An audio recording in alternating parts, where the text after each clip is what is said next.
we'll go ahead and get started. And I'm excited to see a lot of people joining on, and I'd expect a lot more, or a few more will be joining on as we go here. But this is exciting. This is the first coffee conversation for the chapter, and I kind of everyone's time and joining on today.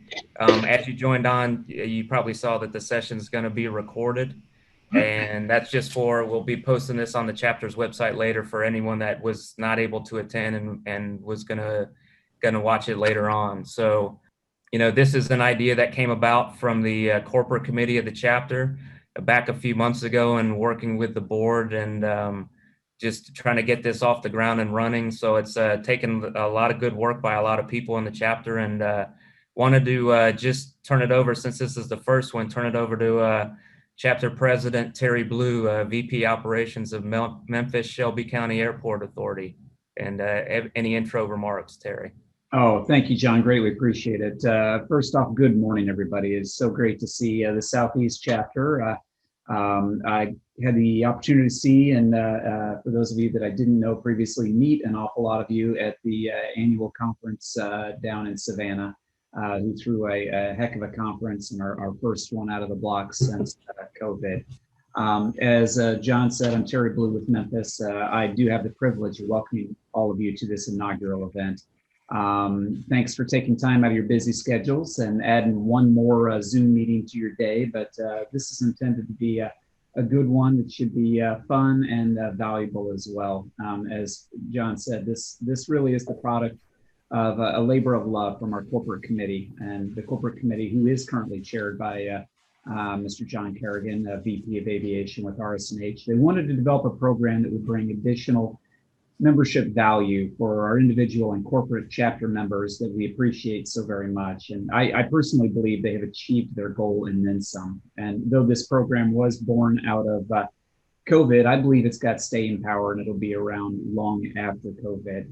I cannot thank all of those that put their time and effort into this enough. It really is what the chapter is all about, and that is connections and networking and engagement. And with that, I don't want to steal too much of the thunder from John and the corporate committee. This is really their baby. They deserve all the accolades for it. And I'm going to, as it says, it's coffee with the chapter. So I've got a cup of coffee in hand, and I'm going to sit back and enjoy. John, thank you so very much. Greatly appreciate it. Thanks a lot, Mr. President. And we will go ahead and get started. So these are going to be monthly. This is the first one. And like Terry said, this is all about chapter connectivity and information sharing and just kind of getting together and being able to see everybody.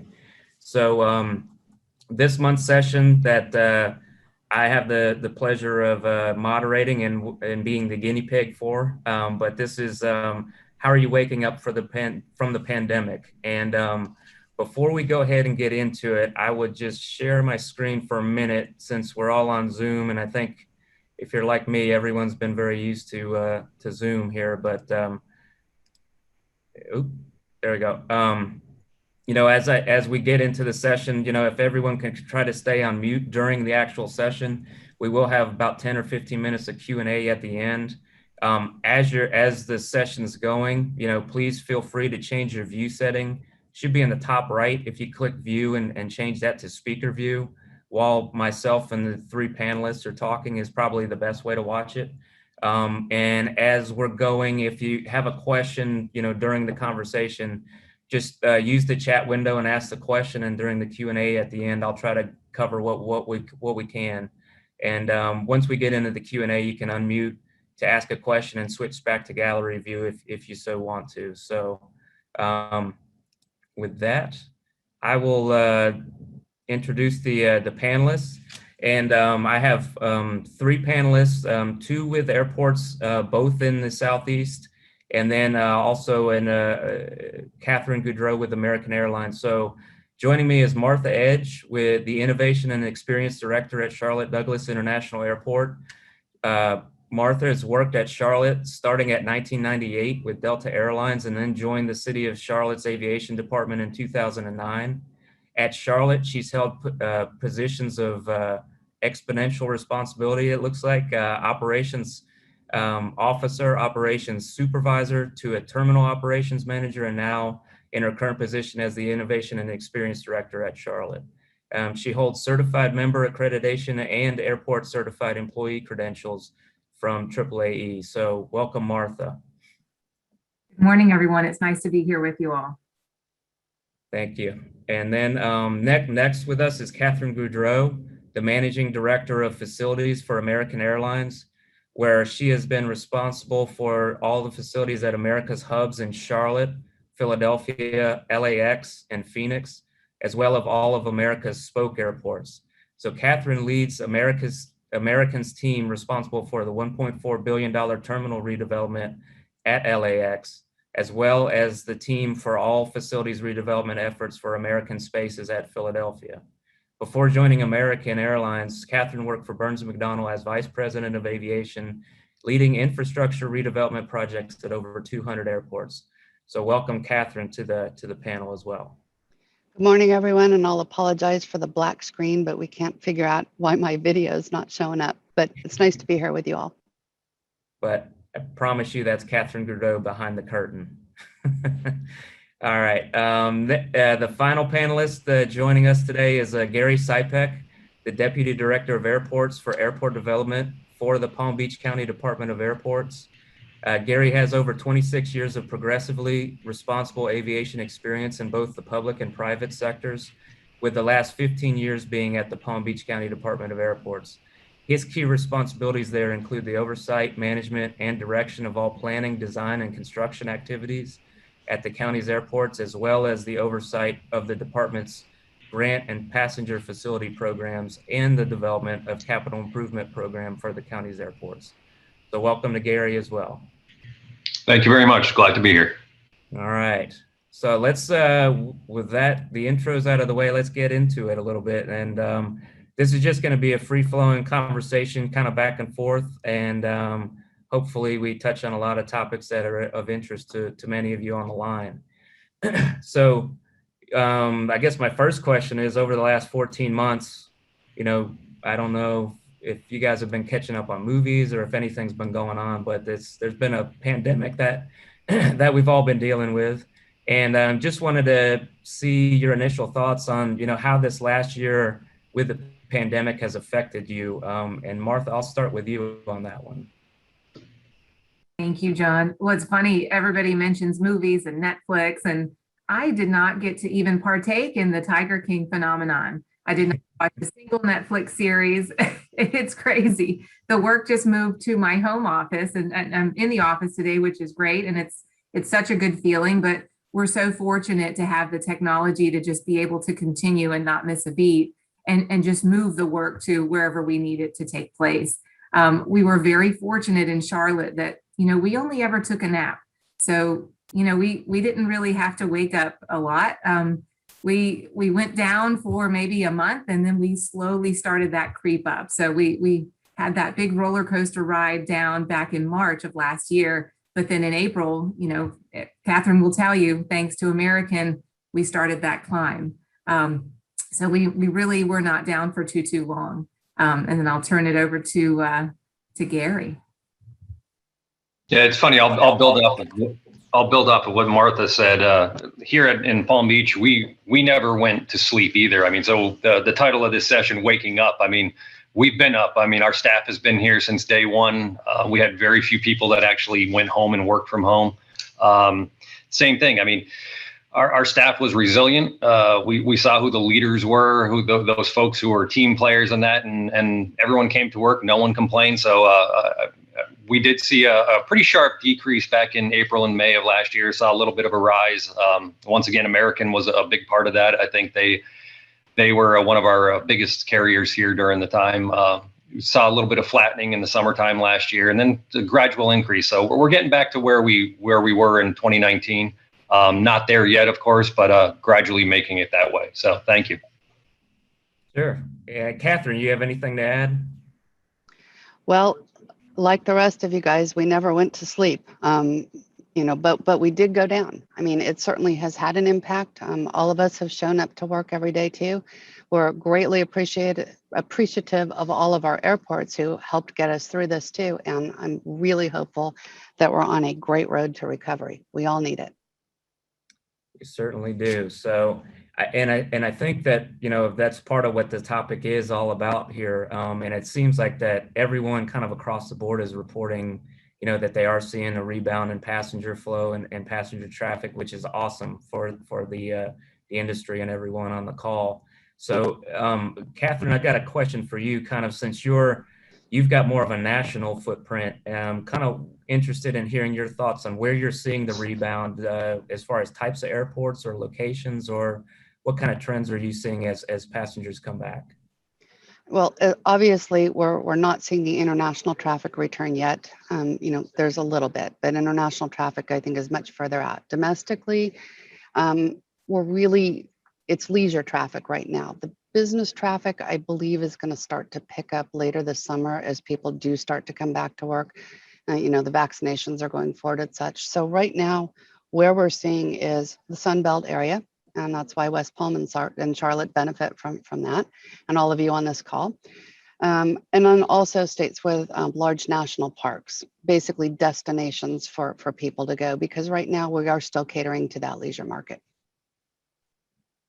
Okay.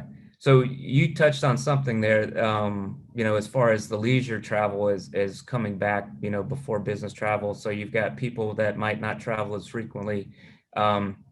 Gary or Martha, does that affect, or have you guys seeing a difference as the numbers come back versus, kind of what I'll say was normal back in 2019? Absolutely. The traveler dynamic is completely different, where we're not seeing the business traveler like we were. That was the majority of our customer. You had a higher percentage of business traveler who were familiar with the environment. They knew how to operate in the airport. They knew where they wanted to go. They knew how to process. They knew what they needed to do when they came into the airport environment, where they needed to park, what Starbucks they needed to go to, et cetera, and how to quickly process through. Where the leisure traveler is kind of the opposite. And then you throw in a global pandemic into the mix, where now you have social distancing in an airport that's already compact, and you have to wear a mask, and it's federally mandated on an airplane. And then of course the whole dynamic of travel, that for someone who's not used to doing it's just a completely different educational exercise for us, if you will. And it involves a lot more hands-on when you don't necessarily have the hands, in place to assist with that. Gary, I don't know if that's the same thing that you all are dealing with there as well. Our traveler dynamic is a little bit different from connecting versus O&D, and I think yours may be the opposite of ours. Yeah, we're seeing that. I mean, we did have a large percentage of folks that, dropped off and weren't coming to Palm Beach.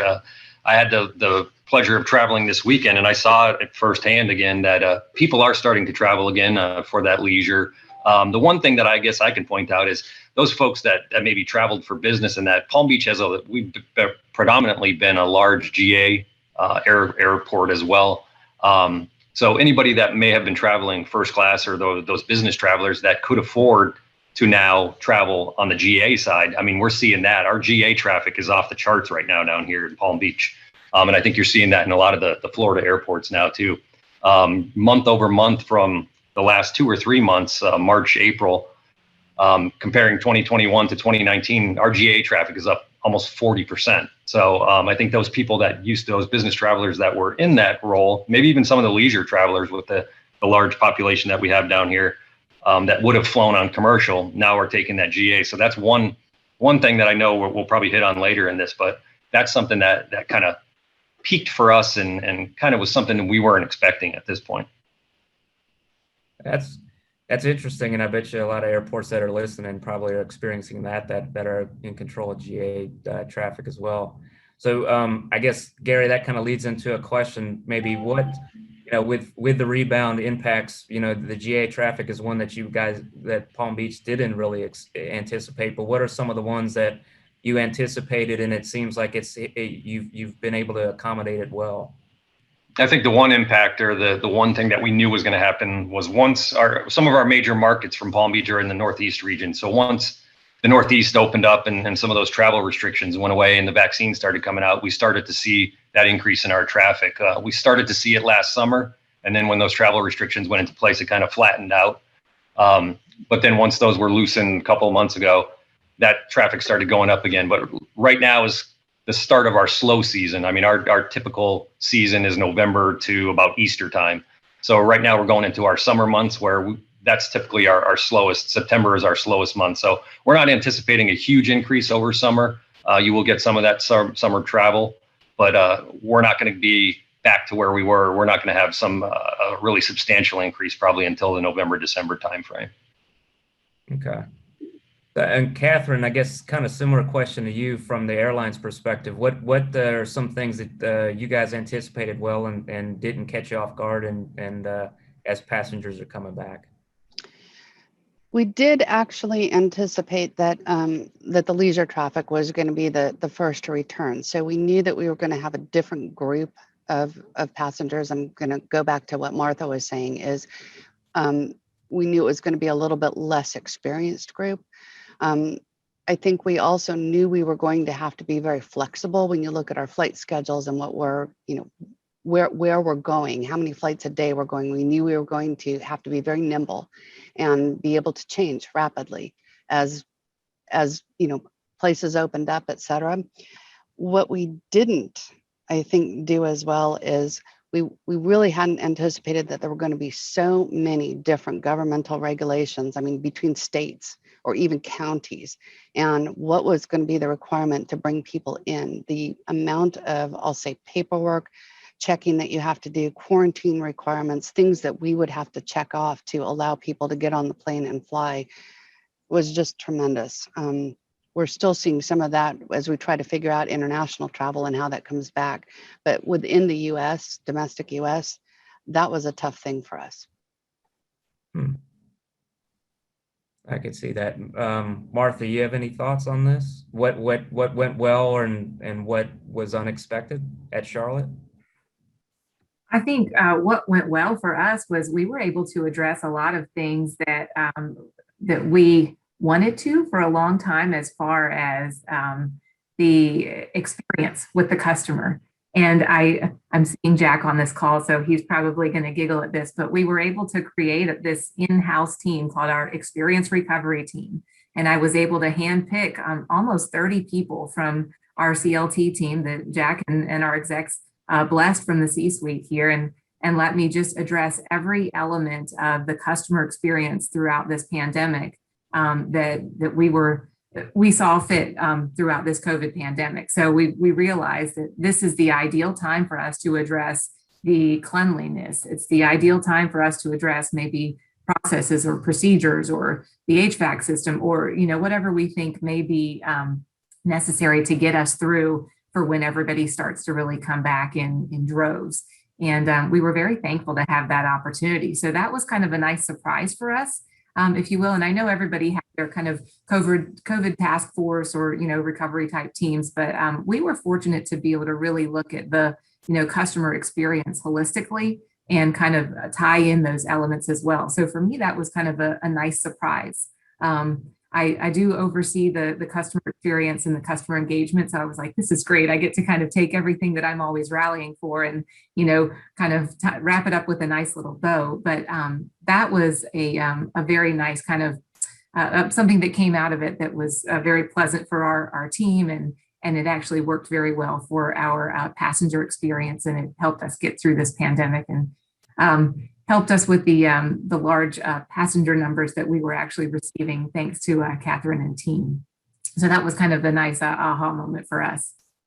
I just want to pipe up and say, kudos to Martha and the CLT team, because it really made a difference for us and they did a phenomenal job. That's awesome. Great. So, and Martha, you touched on, that you had a chance to kind of address some of the infrastructure, and I think you mentioned HVAC. As the passenger traffic is rebounding, what services or facilities in the airport are getting impacted most, either positively or negatively, would you say? Well, we're having a lot of conversation right now about support as far as employees coming back to work. And I think a lot of you are probably dealing with the same issues. We're looking for folks to come in and work in the concessions. We're looking for support folks for ground support companies. We're looking for basically all the folks that were laid off so quickly last year, and all of a sudden that may actually be out and still be receiving some sort of governmental support. And as the business comes back, they're still out receiving that money, and they're not out here working, and we need them to be out here working. So we're really working through those challenges right now, and we're trying to really kind of bump up our marketing on getting people back to work and explaining to them, excuse me, the importance of why they need to come back. And there is a finite period to that funding that they will be receiving from the government. And we know that, this is a problem that they will have to deal with eventually. So it's just kind of getting them to start thinking about that before it's too late. And while we need the support. So that is an area that we're dealing with, as far as staffing. Also, we're still dealing with the pandemic, and not everyone has been vaccinated, and we're still dealing with the need to travel safely, wear the mask, and in some areas, the restrictions are being lifted. So it's a little confusing. You go from one area and then you go to the airport and you're used to not wearing the mask and not social distancing, and then all of a sudden you're entering the airport and you're kind of stepping back 2 months. So we're dealing with those challenges as well. Gary, are you seeing similar things or at Palm Beach or anything? Yeah, the same thing with concessions and that. And the other thing to think about, it's not, even if someone's hired today, they're not working in the job at their full capacity tomorrow. I mean, there's the training aspect. I mean, I know we're looking at starting up our shuttle operations again, probably sometime in the summertime, maybe early fall, but hiring those people, training them, and taking all those steps to ensure that they present the customer service aspects that we here at PBI kind of exude all the time. I mean, people use us because we're easy to use, easy in and out. I mean, you can park your car and you're at your gate within 15 or 20 minutes. I mean, people expect that, and we want to keep that going. So anybody who's hired, we want those aspects to be kind of shine through those people as well, because those are maybe some of the first and last people that folks traveling into and out of Palm Beach see. So I wanted to tag on to what both Martha and Gary said. We're seeing this across the country, this issue with being able to get employees to staff food, beverage, and retail.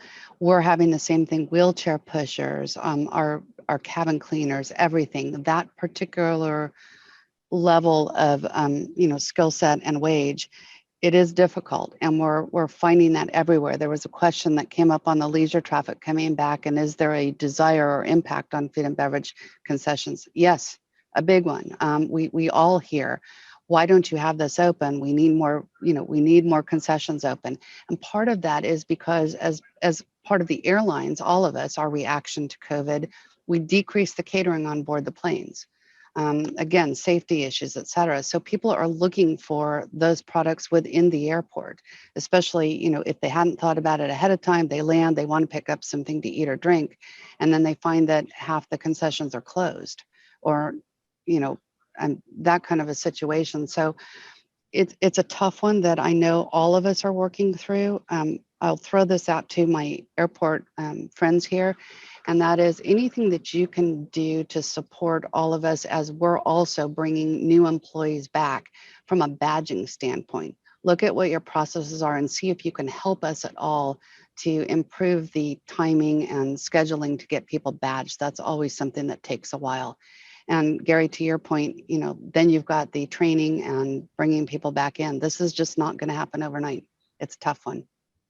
Yeah, I know with myself just flying recently, I'm learning more and more that I've really got to plan ahead when I want to eat because the stuff that is open, the lines are long, and you've got to plan your time accordingly and figure out which hub or which destination you're going to be able to grab a snack in. I hope you flew out of Palm Beach, John. I did.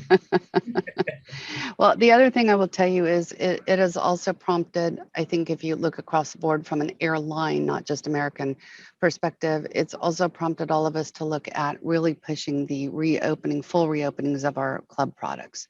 Again, as a way to ease and cater to these passengers who are traveling. So Do you, Catherine, do you have all your American clubs? How did you guys deal with that? I mean, I know many of them were closed. Are they coming all back open? And is that causing any facilities challenges for you from your perspective? not all of them are open yet, but they're all in a plan to be open here within, I believe, the next month or so. And some of them were only, I'll call it partially opened. Obviously, as you had restrictions on capacity, you could only allow a certain number in. We had to space them. We had to physically, tell people where they were allowed to sit. So we would escort them in. You had limited food offerings. It was a grab bag. I know when we reopened in Charlotte in the summer, again, it was very restrictive and we ended up having to turn some people away, not the product that you want to put out there, right? As we've reopened and look at what we can bring back in terms of food service, that from a facility standpoint, you're looking at, where we're doing food prep. That requires re-inspections to make sure that you've complied with all the health department requirements.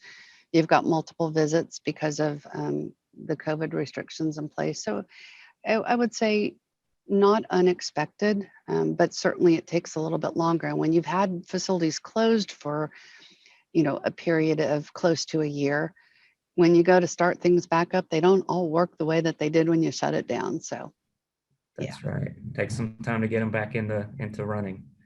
So Martha, question for you then, with the pandemic, do you see any long-term effects, or does anything change from what you do at Charlotte kind of in the long term, or even in a permanent scenario from your perspective today?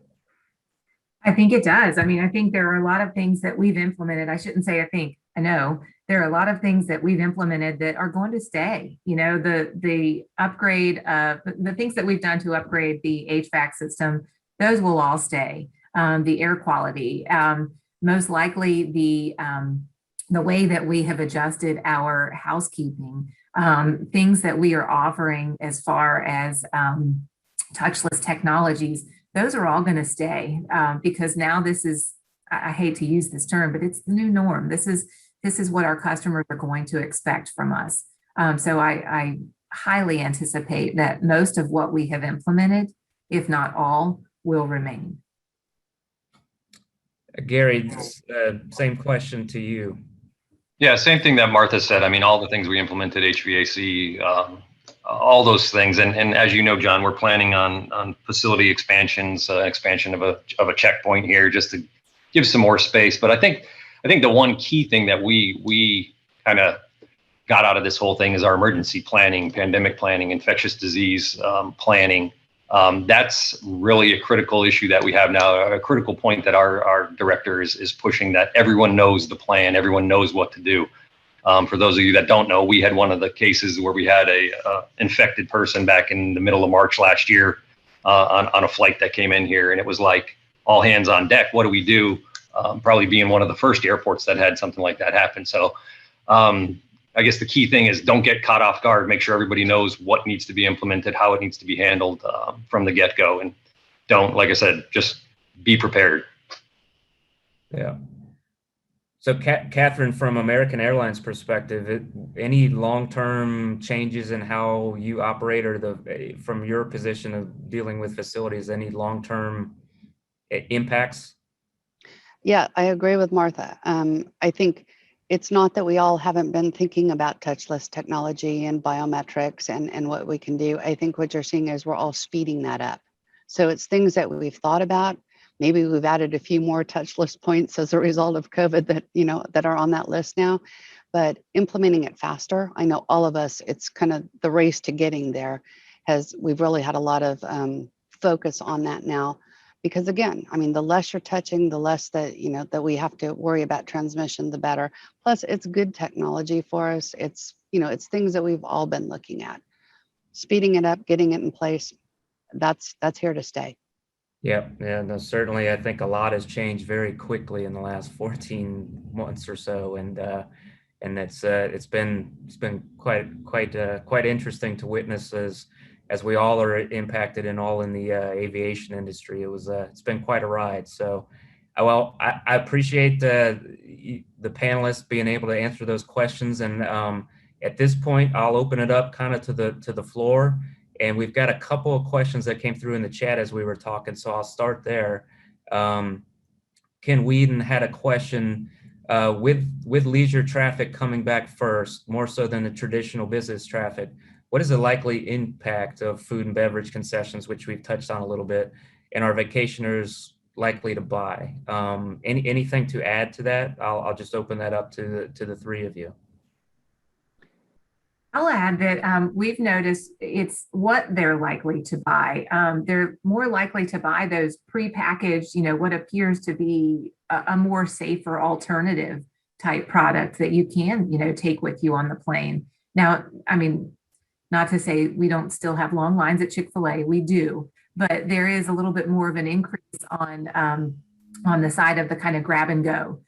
Whereas before, customers were veering more toward the kind of traditional sit down, if you will, option. The grab and go has really picked up. I think it's a more safer alternative, and customers are more likely to go that option now.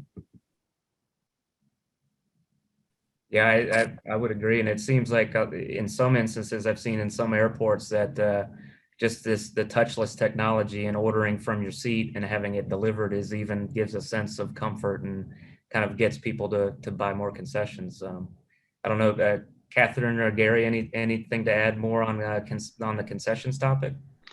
Well, is on the question, are vacationers likely to buy? Yes, they are, but I don't know that they're more likely to buy than anyone else. I think the environment makes everyone more likely to buy because we don't have the full service returned yet, and there is a plan to return the catering services shortly, at least with American Overtime. But because we don't have that full service, people are buying, and they are anxious to buy. So yes, I think they are very likely to buy. Okay. Good question. So another question came in related to fuel revenues, and because with them being a little slower due to the international rebound being lagging behind leisure travel and business travel, does that affect your capital programs, and how might it do that? And I'll maybe even say other revenue streams that you're accustomed to. I'll put Gary on the spot with that one. Yeah, no, that's fine. Yeah. Last year, I mean, at this time last year, we were revamping our entire capital program. I had submitted it back in end of February, and 2 weeks later is when the pandemic hit, and we went back to the drawing board. I mean, we slashed everything, pushed off projects that didn't need to be done right now, and kind of moved up projects that we could do while the terminal was basically empty. So we started several projects, escalator replacement projects, some HVAC improvements that we had to do. So yeah, I mean, we went back to the board. Our main things, like every airport, parking, concessions, those are some of our major things, passenger facility charges, all of our sources of revenue for some of our capital projects was literally, there was no money coming in. So yeah, I mean, it definitely had a lot to do with us revamping that capital program and moving forward. And like I said, now we're kind of revamping it the other way, kind of switching roles or switching our direction and going back to some of these things. Like I mentioned before, the GA traffic here at Palm Beach. If you asked me a year ago if we needed a new runway anytime in the future, I would have said, I will be far gone from this position before we need a new runway. But now we're seeing our numbers go back up, and the GA traffic is kind of driving that need for that. So we're slowly but surely going back to the drawing board for a project that we thought was going to be 20 years off in the future, that may be a lot closer than we had assumed it was going to be a year ago. An interesting impact. Martha, do you have anything to add? The only thing I was going to add was not necessarily about the effect on the capital programs, but just the mention of the international travel slowing. in Charlotte, American kind of has a unique model. They have the majority of the international flights here, and Catherine could probably attest to this much better than I will mention. But they end up using the aircraft and adjusting the routes to the Caribbean. And there is so much service that is still actually serving the Caribbean from Charlotte that's their international here in Charlotte. So where it's not, Yeah.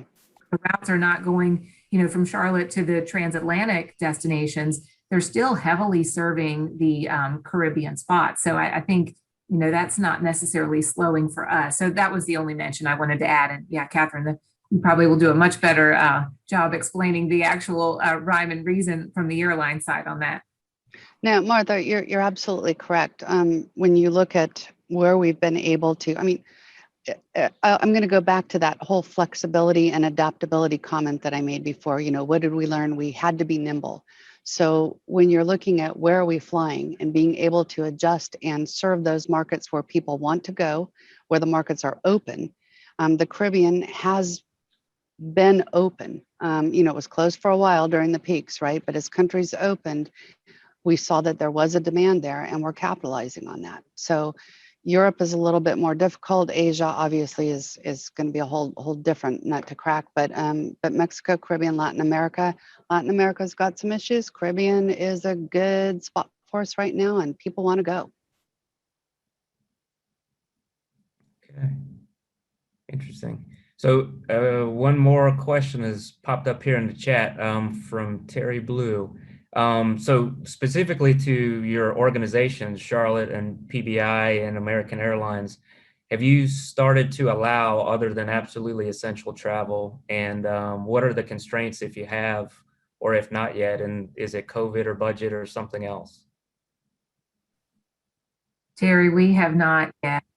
We are still under the City of Charlotte guidelines, so it's only essential from the Charlotte standpoint. At PBI, we are allowed to travel if you're vaccinated. And I believe if it's for a conference, if that conference has certain COVID restrictions in place, depending on where it is, so they have to have a plan.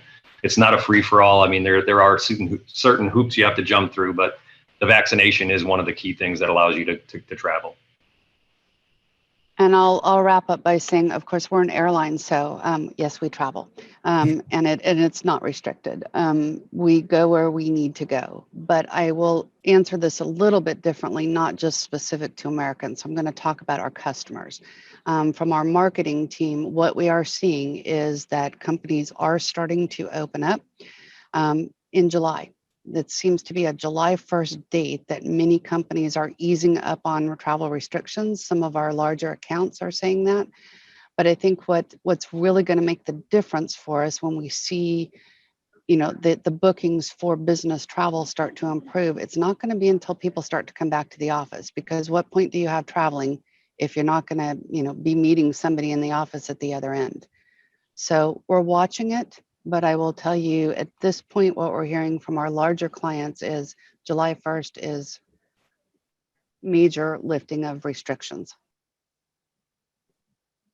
I know from our perspective too at RSNH that we are freeing up, and all offices are open, and travel's coming back, conference attendance is coming back online. We're being a little bit conservative with it, because we, certainly the door shut on a lot of our non-essential travel last year, but we're back. We're probably not back to 2019 levels, but we're out there and making trips, and it's good. It feels like we're coming back online. So I think David I'll make Long, one other comment to you, John, on that though. So when you look at travel and the business travel, when I look at what our bookings are and what our revenue projections are, remember that with business travel, where you have the last minute bookings and, obviously not as good pricing for the consumer, but better for the airlines, right? That is not back yet. We are not seeing those bookings, and we don't expect to see those bookings, even with the restrictions lifting in July, until probably the fall timeframe. So while you can look at our load factors and what we're doing in terms of amount of flying, we are close to our, domestic flying, our 2019 levels. Our revenues are not close to the 2019 levels because you're not able to drive those business travel teams, which generally will pay better price for your tickets. That's still an issue for all airlines. Good point. So kind of on that topic, within each of your respective airports and airlines, and Catherine, maybe I'll start with you, is from your perspective, American Airlines, to David's question in the chat, when do you anticipate that the 2019 employment levels are back from your perspective? We actually are back pretty much to our 2019 employment levels. But as I was saying, it's a different type of traveler. And, you know, we're very grateful for those leisure travelers, but we do need the business travel to return, because even though we are at pretty close to our 2019 load factors and domestic travel, we are not back to the 2019 revenue stream. Yep, that's common, I think. So, Gary or Martha, from your perspectives, what do you think about returning back to the 2019 benchmark? Yeah, for PBI, we're shooting for 2023, 2024. That's where we've been for the last year. Like I said, some of that traffic is shifting to the GA side. So, but on the air carrier side and our passenger levels, we're pretty confident with the 2023, 2024 timeframe. So we're going to ride Catherine's coattails a little bit and hopefully be back within the next, 6 to 8 months on the Charlotte side, because, we still have other air carriers as well. But American is 90% of our market here in Charlotte, and we're doing very well. I think of the last numbers I saw, the employments were down, 6% from just the American numbers that I saw here locally, but we were still down about 28% locally from our O&D. So I don't want to jinx us. I'm not going to look at Jack's face here on the screen, but hopefully within the next 6 to 8 months here in Charlotte. So fingers crossed. Knocking on wood. And I was going to wrap up with one thing and saying that, keep in mind when I say, that we're pretty close back to the 2019 employments domestically. Remember, you've got to pull out, while we do have the Caribbean successes, as Martha mentioned, the international travel, I'm going to agree with Gary. We're looking at 23, 24 before you're really going to see, I think at this point, our projections of any kind of return to 2019 levels internationally overall. Okay, that's a good point. All right, we'll try to knock out these others kind of rapid fire as we wrap up. We got 2 minutes left. So to Tony Coleman's question about USOs in your airports, Gary or Martha, are there any news on when they're opening or operating? Ours is open and operational, and our governor lifted the social distancing mandate just I think a week and a half ago. So we're back at full capacity and up and running. Okay. And then just a quick touch on the car rental concessions question. Any quick thoughts on that before we wrap up? Yes, if you're going to rent a car, expect to pay double what you paid before, and make sure you rent far enough out, because it's hard to get a vehicle reserved these days. How's that for an answer? It was perfect. That's exactly what I was going to say. Concur. I've been a victim of that myself. Don't show up thinking you're getting a car. That's Bingo. Right. All right. Well, hey, I appreciate everybody's time, and I want to thank you all. We've got 1 minute left here, so I really want to thank the panelists for joining me and sharing their ideas and information today. Thank you to Martha and Catherine and Gary, and to all the chapter members who have been able to join the first coffee conversations this morning. So we've recorded it, like I mentioned at the beginning, and we'll be sharing that out on the chapter's website in the coming days.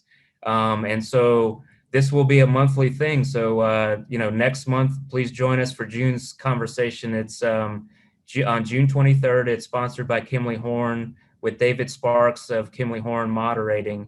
And the topic will be how do you plan for cargo growth at your airport? So hopefully what we're trying to do is have a lot of topics that are of interest to the airport members, and that sounds like one of them. So joining David on that, his panelists will be Kevin Howell from Greenville-Spartanburg International Airport and Steve Forer of Aviation Facilities Company. So thanks again to everybody on the call, and have a great rest of your week, and we'll get back together next month. Thanks, everybody.